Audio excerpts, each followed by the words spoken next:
অন্তর্বর্তী সরকারের আইন উপদেষ্টার কার্যালয়ে ঘেরাওয়ের ঘোষণা দিয়েছেন বৈষম্য বিরোধী ছাত্র আন্দোলনের নির্বাহী কমিটির সদস্য মাহিন সরকার।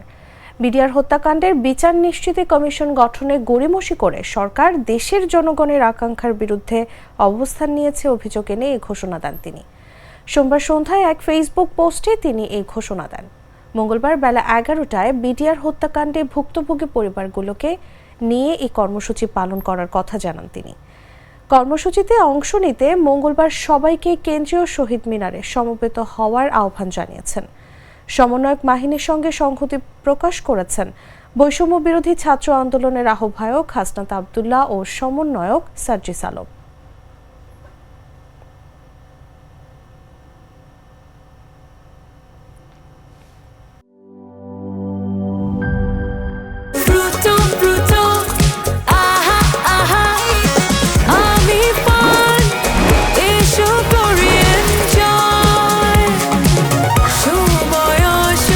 প্রাণ ফ্রুটো, সময় অসময় ফ্রুটোময়।